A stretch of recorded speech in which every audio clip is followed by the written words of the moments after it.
कोल्हापूर गारगोटी राज्यमार्गावर मंगळवारी रात्री तुरंबे मजरे कासारवाडा दरम्यान असलेल्या शेत परिसरात बिबट्या सदृश जंगली प्राण्याचे दर्शन झाल्याने परिसरात भीतीचे वातावरण पसरले आहे। विशेष म्हणजे हा प्रकार रहदारीच्या मार्गालगत आणि मानवी वस्तीच्या जवळ घडल्याने प्रवासी वर्गासह शेतकरी वर्गातही दहशतीचे वातावरण निर्माण झाले आहे। सदर बिबट्याचा बंदोबस्त करावा अशी मागणी बिद्रीचे माजी संचालक युवराज वारके आणि शेतकऱ्यांनी केली आहे। टिटव्या येथील निरंजन किल्लेदार यांना सदर बिबट्या सदृश प्राणी अचानक दिसून आला। प्रसंगदान राखत त्यांनी तात्काळ जवळील आपल्या मंगल कार्यालयात जाऊन दरवाजा बंद केला।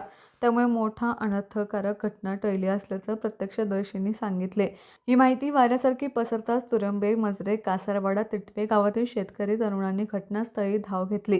यावेळी शेततळीत बिबट्याचे ठसे आढळून आल्याने बिबट्या असल्याच्या संशयाला दुजोरा मिळत आहे। परिणामी परिसरात भीतीचे वातावरण अधिकच गडद झाले आहे। मानवी वस्तीत जंगली प्राण्यांचा उपद्रव वाढत असल्याने शेतकरी वर्ग चिंतेत आहे। सदर बिबट्याचा बंदोबस्त करावा अशी मागणी बिद्रीचे माजी संचालक युवराज वारके आणि शेतकऱ्यांनी केली आहे। 7:30 वाजता लक्ष्मी मंगल कार्यालयाजवळ निरंजन किल्लेदार यांनी बिबट्या पाहिला आणि बिबट्याला बघून ते ह्याच्यात गेले, मंगल कार्यालयामध्ये गेलेत, लाईट गाडी आडू टाकून।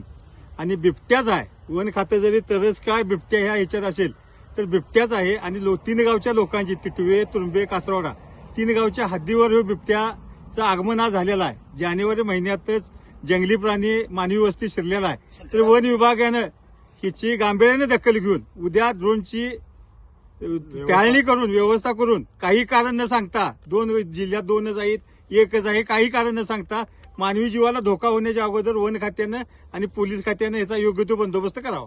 या घटनेमुळे मानव जंगली प्राणी संघर्ष वाढण्याची शक्यता शेतकरी वर्गातून व्यक्त केली जात आहे।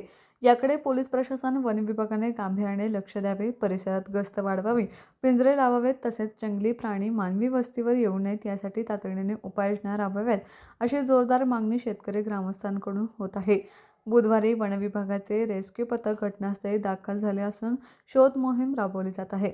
तर संध्याकाळी ड्रोनच्या साहाय्याने सदर प्राण्याचा शोध घेणार असल्याचं वनरक्षक SM कांबळे यांनी सांगितले। TV नेक्स्ट माझ्यासाठी मुरगुणहून सर्जेराव भाट।